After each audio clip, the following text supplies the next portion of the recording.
And Happy New Year!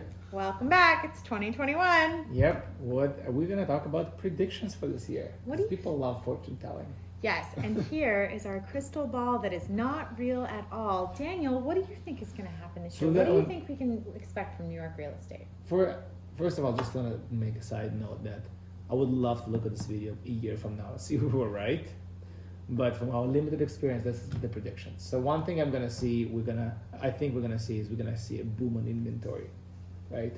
You mean like all the people that didn't list in the fall and the winter because they wanted to wait for the vaccine, now they're going to be ready to move and put it on the market? Yes, they're waiting for a vaccine or the new year or the new administration or just the beginning of the year because nobody wants to leave in December.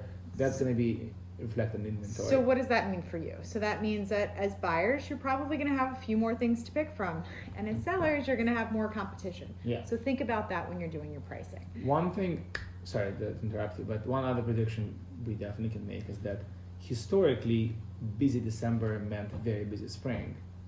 Was December busy? It was definitely busy. It was the busiest December I've had, and that was weird because we were in the middle of a pandemic. Yeah. The next thing I think that we can count on seeing is we're going to see buyers using smaller banks. Ooh, it's a good one.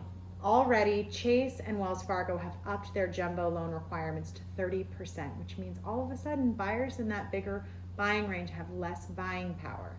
So you'll see more banks coming to the plate that are on a smaller scale, not as big as Wells Fargo or Right. Chase. So it makes sense to maybe, instead of just going with your regular bank, talking to a mortgage broker, getting a couple different ideas, because you're going to see smaller banks are going to be more nimble and agile in this different market.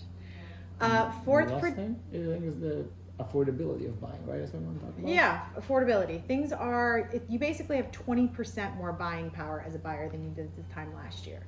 Yeah. So if we can compare how much you can buy today, and it is approximately 20% less expensive to buy what it was 2 years ago between the lower prices and lower mortgage rates. Right. So if mortgage rates are under 3% and the market is down in Manhattan by 5% across the board, it gives you a lot more money to play with.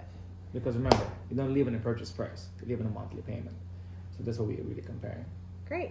So Those let's are our see. comparisons. Let's see how they pan out, and we'll see you next week. Bye.